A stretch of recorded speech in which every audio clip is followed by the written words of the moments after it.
একটা বিষয় নিয়ে একটু আলোচনা করতেই হয়।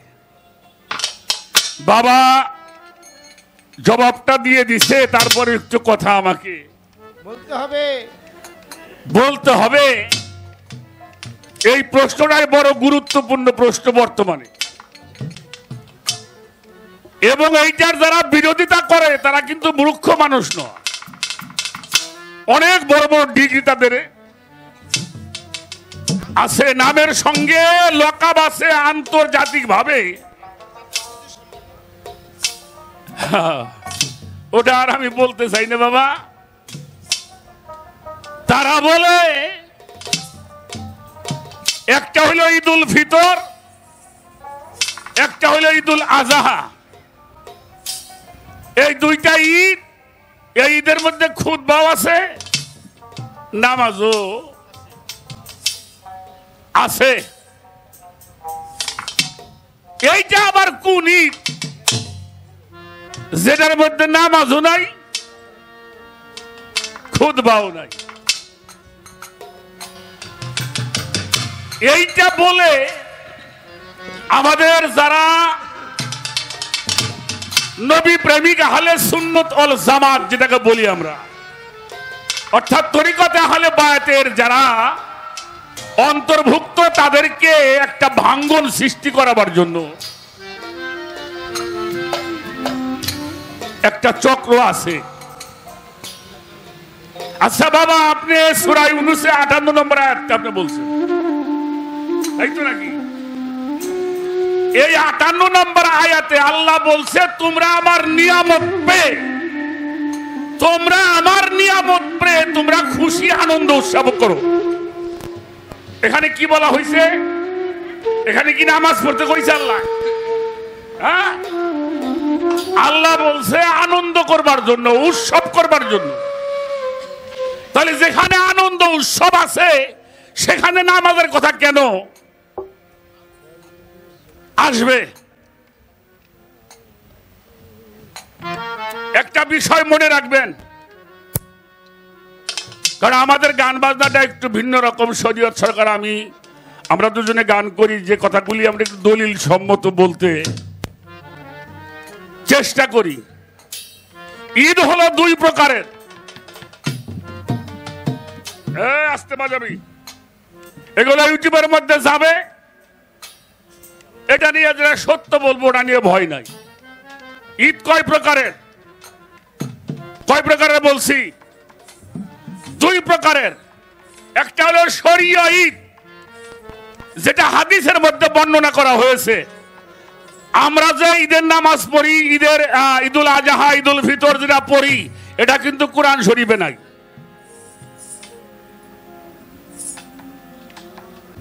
এটা কোরআন শরীফে, এটা হাদিস দ্বারা প্রমাণিত। কিন্তু ঈদে মিলাদুন নবী সাল্লাল্লাহু আলাইহি ওয়াসাল্লাম এটা কোরআন দ্বারা প্রমাণিত। সুবহানাল্লাহ।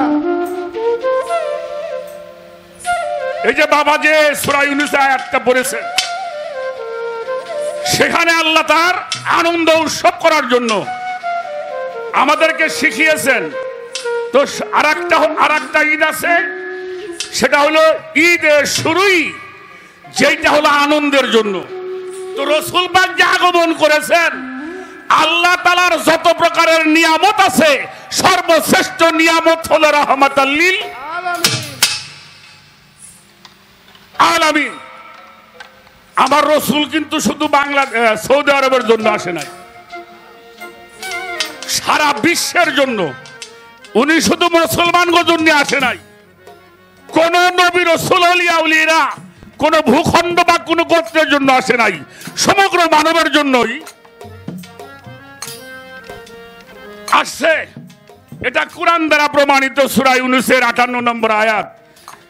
এটা হলো আনন্দের জন্য, যেখানে শুধু আনন্দই থাকবে, উত্তম আমল। এখানে যারা খরচ করবে, যত প্রকার আমল আছে, সর্বশ্রেষ্ঠ আমল হলো ঈদে মিলাদুন নবীর আনন্দ করা এবং খরচ করা। সুবহানাল্লাহ।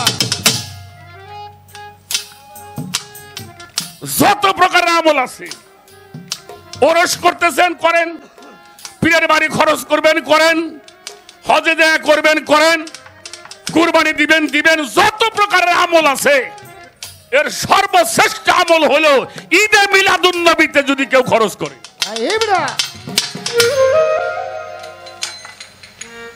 এটা কুরআন দ্বারা প্রমাণিত। কাজেই এই ঈদ যারা বোঝে নাই, তারা ইসলামটাও ধর্মটাও তারা বোঝে নাই।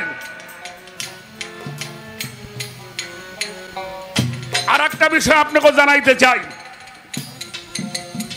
আমার রসুল বলেছে। আচ্ছা বলেন বাবাজি, নামাজ পড়লে কি ইমানদার হওয়া যায়? হ্যাঁ, রোজা করলে, রোজা কি ইমান? হজ কি ইমান? যাকাত কি ইমান? জিকির কি ইমান? ইমানটা কি? ইমান হলো মুহাম্মাদুর রাসূলুল্লাহ। সকলে বলেন সাল্লাল্লাহু আলাইহি ওয়াসাল্লাম। লা ইউমিনু আহাদাকুম হাত্তা আকুনা আহাব্বা ইলাইহি মিন আলাদিহি আজমাইন। যতক্ষণ পর্যন্ত টাকা পয়সা, বাড়ি গাড়ি, নারী, ছেলে মেয়ে, বাবা মা যত কিছু আছে, শুধু তাই নয়, যতক্ষণ পর্যন্ত তোমার জানের চাইতে নবীকে মোহব্বত করতে না পারবা, সে পর্যন্ত ইমানদার হওয়া যাবে না।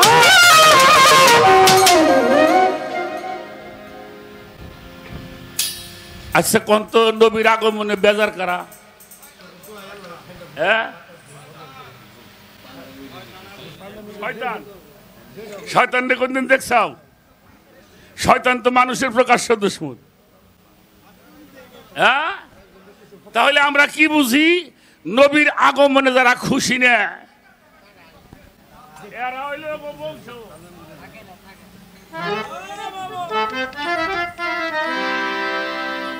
শয়তান তোমাদের প্রকাশ্য কি বাবা? প্রকাশ্য শত্রু। এক আধবার বলা হয় নাই, কমপক্ষে 30 বারের উপরে বলা আছে। তো কাজেই যতদিন পর্যন্ত দেখেন, আমি একটা কথা ওই দিনকে ঈদে মিলাদুন নবীর দিনে একটা কথা বলেছিলাম। আচ্ছা বাবা, ঈদে মিলাদুন নবীতে সরকারি ছুটি আছে কিনা? হ্যাঁ, সরকারি ছুটি আছে। আমি ইউটিউবের মধ্যেও যাচ্ছে, এটা আপনাদেরকেও বলি। সরকারি ছুটি দেওয়া হয়েছে কিসের জন্য? কিসের জন্য ছুটি দেওয়া দিনকে হইল? রাষ্ট্রীয় ভাবে এটা পালন করবার জন্য তোমার চাকরি থেকে আজকে ছুটি দেওয়া হয়েছে। আমি সরকারকে বলতে চাই, যারা দেশ পরিচালনা করে তাদের প্রতি আহ্বান রাখি, ঈদে মিলাদুন নবীর ছুটিতে যারা ঈদে মিলাদুন নবী পালন করবে না, তাকে ছুটি দেওয়া যাবে না। কি কোন কি ছুটি দিলাম যে জন্যি, সেটা বাদ দিয়ে ঘরে হই থাকবা, এই ছুটি তোমার দেওয়া কি আমাকে দাবি দেখি? ঠিক আছে, যেহেতু আপনাকে ছুটি দেওয়া হয়েছে ঈদে মিলাদুন নবীর জন্য, তারা যদি সরকার যদি এটা ঠিক মতো পালন করে, এখানে কেউ ফাতোয়া দিতে সাহস পাবে?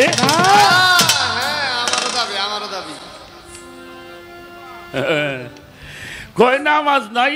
আরে বেটা কয় কি? রসুলের জিকির, রসুলের স্লোগান। ওখানে কি স্লোগান হয়? নারায়ে তাকবীর, আল্লাহু আকবার, নারায়ে রিসালাত ইয়া রাসূলুল্লাহ, নারায়ে হায়দারি ইয়া মাওলালি। যাদের সম্মান আমরা স্লোগান দেই নামাজের মধ্যে, তাদের কথাই তো। হ্যাঁ বড়া, হ্যাঁ নামাজের মধ্যে তো তাই কয়। এই জন্য বাবা, ঈদে মিলাদুন নবী, আমি আমাদের টাঙ্গাইলে অনেক পিসাব, সারা বাংলাদেশে যদি পিসাব আছে বাবা, আপনি টাঙ্গাইল জেলায় হেডি আছে। হ্যাঁ, বেজার হবেন না। আমি একটা সংগঠনের সাথে একটু আছি, ওই জাহালেবাদ পরিষদ, আপনি টাঙ্গাইল। এটা বাড়িতে 3 দিন 4 দিন ওরস করে, 3 লাখ 4 লাখ টাকা খরচ করে, কিন্তু ঈদে মিলাদুন নবীর দিনে 2 লাখ টাকা দরকার। হ্যাঁ বড়া, 10 জন ভক্ত নিয়েও আসে না, কোন মিটিং এ 5 জন ভক্ত নিয়ে আসে না। এই আজাইরে বীরগিরি বাদ দরকার না। যদি ওরসে 1 লাখ টাকা খরচ করো, মিলাদুন নবীতে কমপক্ষে 10,000 টাকা খরচ করতে হবে। তা যদি না পারো তাহলে এটা বাদ দিয়ে দাও গে। এতে আমার যদি কে বায়না করে করুক, না করে না করুক, প্রত্যেকটি দরবারে ঈদে মিলাদুন্নবী পালন হবে। তার ভক্তবিন্দু নিয়ে মিলাদ মাহফিল হবে, আলোচনা হবে, মানুষকে জানাবে। আরো পীর সাহেবরা বলে বিরোধিতা করে, অবশ্যই করে। আল্লাহ, এই জন্যই তো আজকে আমাকে এই অবস্থা হয়েছে। আজকে এই জন্যই অবস্থা, বাংলাদেশের 60% মানুষ পীর ধরা মানুষ, আর আমরা জীবন বই রে খালি মারি খাইয়েই গেলাম। আমাকে হাত বাঁধা, আমাকে হাতে দড়ি। ভালো হয়ে যাও। আমার শরীয়ত মামুরেও কই, আল্লাহ যখন পীর সাহেব বানাইছে, খালি টিয়া পয়সা দিয়ে বাড়ি গাড়ি করো না, এটাও কইরো। হ্যাঁ হ্যাঁ বাবা, 30 দিন ব্যাপী ঈদে মিলাদুন্নবী অনুষ্ঠিত করার জন্য টাঙ্গাইল পৌরসভা 2 নং ওয়ার্ডে 8 বছর করলাম, একটা পীর মাসে তো যাই না, বিভিন্ন জায়গায় আমার নিজের টাকাতে পোস্টার করে দিয়ে, ব্যানার করে দিয়ে লেখা দিছি যে পীর বলে। দুঃখ তো বাধা নেই জায়গাটাই, দুঃখ তো এইটাই। এই জন্য আমি এখানে অনেক পীর মাশায়েখরা আছেন, আমি সবার পায়ে হাত দিয়ে বলি ঈদে মিলাদুন্নবী 12ই রবিউল আউয়ালের চাঁদটা উঠলে আপনারা যারা টাঙ্গাইলে বিভিন্ন জায়গার পীর মাশায়েখরা যে অঞ্চলে যারা আছেন সবাই বসে আমাদের এই ঈদে মিলাদুন্নবীর জুলুসটা সেই মতো করতে হবে। 1 কোটি বছর পরে কাবা ঘরে ইমামতি কইরা জানা পারবেন, ঈদে মিলাদুন্নবীর জুলুসে তার চাইতে বেশি রহমত পাওয়া যাবে। সুবহানাল্লাহ।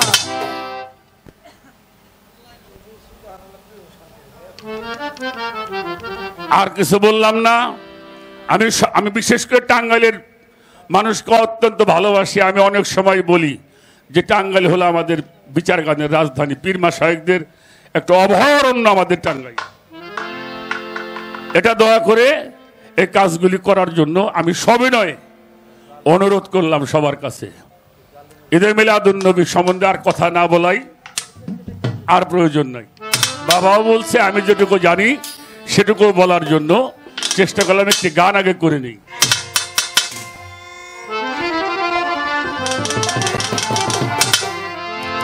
একটু বামে যাও। আমরা যখন মিলাদ শরীফ পড়ি, মিলাদ শরীফ পড়বার পরে যখন কিয়াম হয়, কিয়ামের পর যখন বসা হয়, বলা হয় বালাগাল উলাবি কামালিহি খাশাবাদ দুজাবি জামালিহি হাসানাত জামিউ খিসালিহি সাল্লু আলাইহি। এটুকু কইনি কি আমরা? আরো কিছু কই না?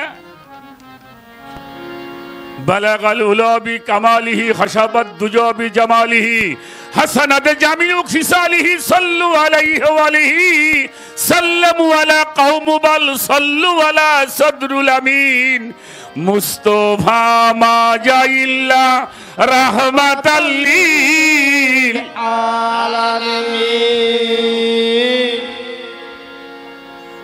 এই যে পরের টুক বললাম, এটা লিখে দিছে কিরা? আগের টুক তো লেখছিল শেখ সাদি, আর মিলাইতে পারে না, লিখতে লিখতে মিলে না। ঝুমাসছে, ঘুমায়ে পড়ছে, ঘুমায়া যখন পড়ছে রে বাবা, ওই মদিনাওয়ালা আর মদিনায় শুয়ে থাকতে পারে নাই। আর শেখ সাদিকে এসে বলছে, শেখ সাদি তুমি লেখো, ভালো করে দেখো। ঘুম থেকে উঠে দেখলেন খাতার মধ্যে লেখা, বাকিটুক কে লিখছে?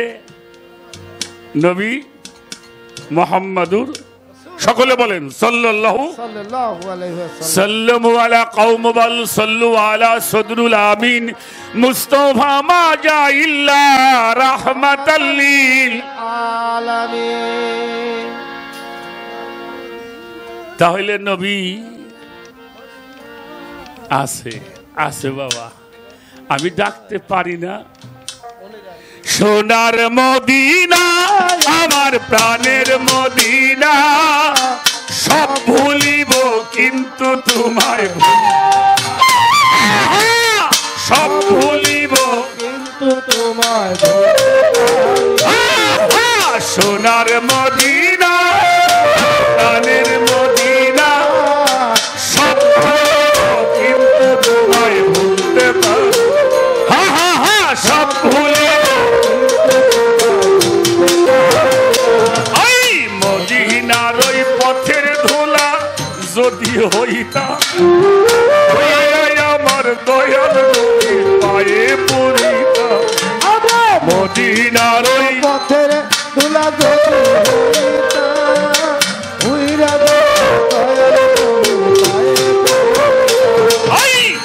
মদিনার পথের ধুলা যদি হইতা উইরাই আমার দয়াল নবীর পায়ে পড়িতা ধন্য হইত মানব জীবন দুঃখ রহিত না আমার ধন্য ধন্য হইত মানব জীবন দুঃখ রহিত না ভুলিব কিন্তু তোমায় সব ভুলিব সোনার মদিনা প্রাণের মদিনা সব ভুলিব কিন্তু তোমায় ভুলতে পারি না সব ভুলিব কিন্তু তোমায় ভুলতে পারি সব ভুলিব তোমায় ভুলতে পারি না। সব ভুলবো তোমারে ভুলতে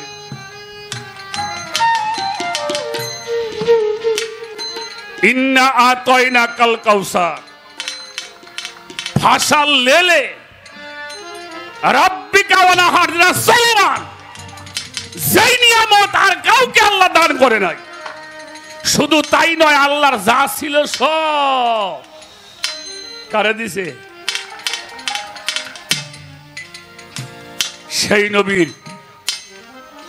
আগমনে আমরা খুশি হব না এটা যেন আমাদের মনে হ্যাঁ আমি একটা গান করে নেই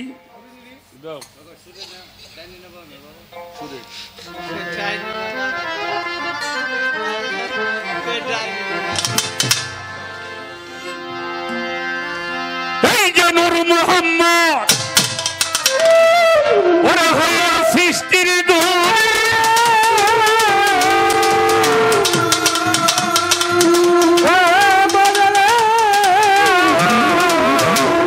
হইল নূর মুহাম্মদ সৃষ্টির গুড়া রব হইছে নূরের বজরা জানিতে হইছে নূর প্রাপ্ত হইয়া দেখে না যায় তৌহিদের সাগরে ডুবতি সাধুর মনের দুয়ার খুব লিয়া দেখে না যায় তৌহিদের সাগরে ডুব দিয়া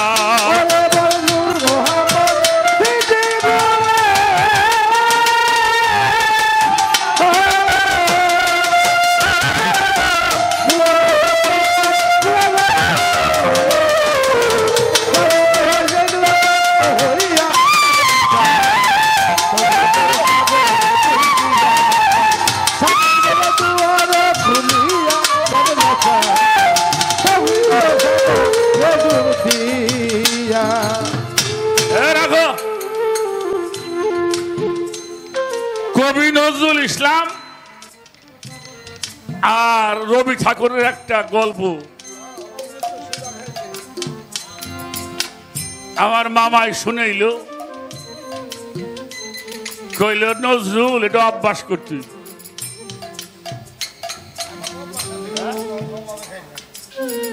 এটা অভ্যাস যে করবে কইলে কি অভ্যাস করবে সেই সাগরের মিষ্টি পানি নির্দিষ্ট করে বলা হয়েছে হালিম সাহেব নির্দিষ্ট করে বলছে আমি আকার ইঙ্গিত বুঝি না আপনি ইঙ্গিত দিবেন কেন এটা ইঙ্গিতের কি এটা অভ্যাসের কি এটা তো কোরআন সাক্ষী আছে বাজার নামা কোথায় বিরক্ত গত বছর রমজান মাসে গেছিলাম ভারতে গান গাবের জন্য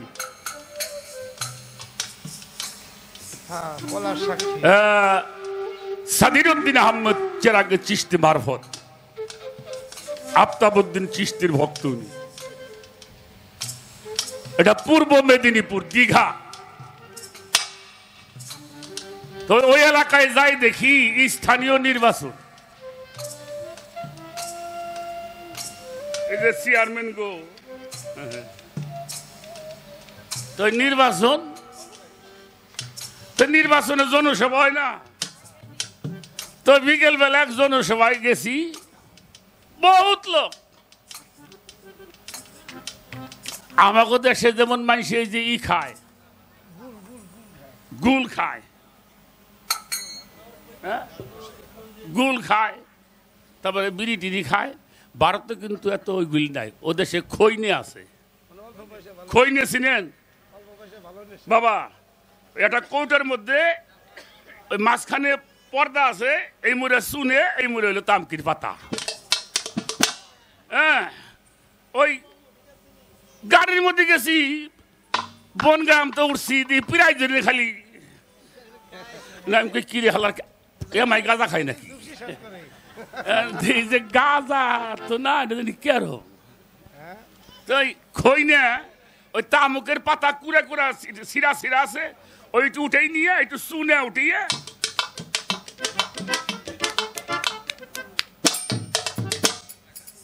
এবার ডইলে আবার থাপড়ায় থাপড়ায় চুনটা উঠাই ফেলে দেয়। তারপরে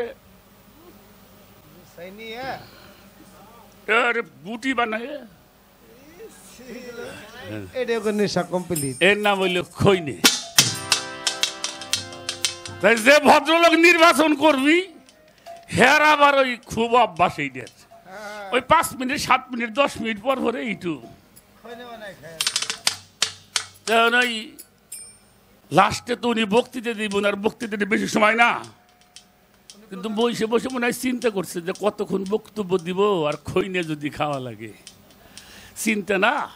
তো উনি দাঁড়াইছে, তার কি সংগ্রামী সাথী ও বন্ধুরা, সামনে আমাদের নির্বাচন চলে আসছে। এই কথা কইতেছে, এক সামনে এক লোক খাড়াই খাড়িয়ে খৈনে বানানো শুরু করতে ওনার বক্তব্য বাড়াই গেছে। হ্যাঁ, বক্তব্য বাড়াই গেছে, কি করি? তা আমাকে দেশে যে মজিব কোট, ওই দেশে জহর কোট। আমাকে ওটা কলার আছে, ওটা কলার নাই। ওই এক পকেটের মধ্যে হইলে চুন, এক পকেটের মধ্যে হইলে পাতা। সংগ্রামী সাথীরা, সামনে আমাদের নির্বাচন, এই সময় পকেটে হাত দিয়ে থাকা যাবে না। মানে কথা কই হাতে ধুয়ে দিছে, ধুয়ে দিয়ে টুক করে ওটা দুই হাতে ধরে দেয়। চিন্তা করে উঠে এলাম, তো ডলি কেমাই করি না, ডলি তো গাল ছুলে যাব। সাথীরা আমার, আপনারা জানেন ভারতবর্ষে সিপিএস, কংগ্রেস, বিজেপি বিভিন্ন পার্টি আমাদের ডলিয়ে ডলিয়ে একেবারে শেষ করে দিল। হ্যাঁ হ্যাঁ, গোসার কাম সারা, ডলার কাম শেষ। এই সুযোগের ডলা হয়ে গেছে। তো পাবলিক মনে করছে, তাই তো আমাকে তো সবাই ডলে ডলে শেষ করে ফেলাইলো। এদিকে উনি যে খই না ডলতেছে, এখন এই শুনে যদি না উড়ে, তাহলে তো গাল ফুরে যাবো। উড়ে বিলতে থাপড় দেওয়া লাগবে। সাথীরা আমার, আমার কথা শুনে আপনারা হয়তো খুশি হন নাই। যদি খুশি হইতেন একটা তালি দিতেন। না, পাবলিক তালি দিছে, উনিও তালির কাম সারা শুনে উড়ে হেলাইছেন। চিন্তা করে যদি সরাসরি খাইতে ঠিক পাবো। কইল শোনেন, আমার যদি নির্বাচিত করেন, আমি প্রত্যেক বাড়ি একটা করে মেয়ে মানুষ দিব। এই বেটি, আপনার স্ত্রী রান্না করে খাওয়াইতে হবে না। আমি যে মেয়ে মানুষটা দিব, উনি সুন্দর করে রান্না করে থালের মধ্যে ভাত বেড়ে এমনি করে মাখাইয়ে নিয়ে আপনারা খাওয়াইয়ে দেবে।